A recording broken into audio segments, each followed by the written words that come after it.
అక్షయ తృతీయ రోజున గోల్డ్ కొనలేనివారు ఈ వస్తువులను ఇంటికి తెచ్చుకోండి.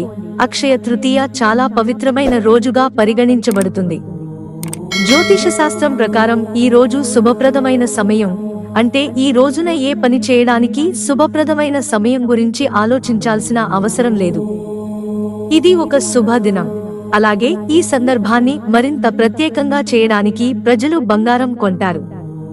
కానీ ఈ రోజుల్లో బంగారం కొనడం అందరికీ అందుబాటులో లేదు. కాబట్టి అలాంటి వ్యక్తులు ఎల్లప్పుడూ లక్ష్మీదేవి ఆశీస్సులు పొందాలంటే ఏమి చేయాలి? ప్రతి సంవత్సరం వైశాఖ మాసం శుక్లపక్షం 3వ రోజున అక్షయ తృతీయ పండుగను జరుపుకుంటారు.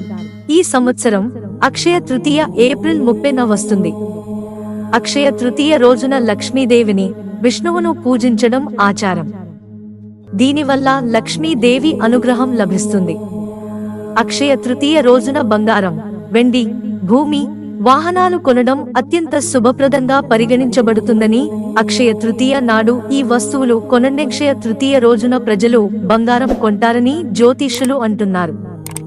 బంగారం లక్ష్మీదేవికి చిహ్నం. కానీ బంగారం కొనలేని వ్యక్తులు లక్ష్మీదేవిని సంతోషపెట్టే అనేక వస్తువులను కొనుగోలు చేయవచ్చు. వెండి నాణెం.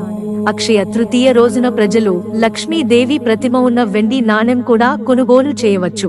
అటువంటి నాణెం కొనడం శుభప్రదంగా పరిగణించబడుతుంది. మీ ఇంటి సేఫ్లో ఉంచండి. రాగి లేదా ఇత్తడి పాత్రలు. అక్షయ తృతీయ నాడు బంగారం కొనలేని వారు రాగి లేదా ఇత్తడి పాత్రలను కొని తమ ఇంటి నిల్వలో ఉంచుకోవచ్చు. ఇలా చేయడం శుభప్రదం, లక్ష్మీదేవిని కూడా సంతోషపరుస్తుంది. పసుపు కొమ్ము. అక్షయ తృతీయ రోజున బంగారం కొనలేని వ్యక్తులు పసుపు కొమ్మును కొని ఇంటికి తీసుకురావచ్చు.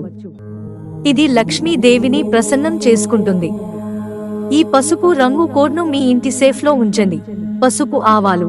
అక్షయ తృతీయ రోజున పసుపు ఆవాలు కొని ఇంట్లో ఉంచుకునేవారు లక్ష్మీదేవిని ప్రసన్నం చేసుకుంటారు. వారి ఇంట్లో ఎప్పుడూ ఆహార కొరత ఉండదు. మిత్రులారా, ఛానల్ సబ్స్క్రైబ్ చేసుకోవడం మర్చిపోకండి. ధన్యవాదాలు.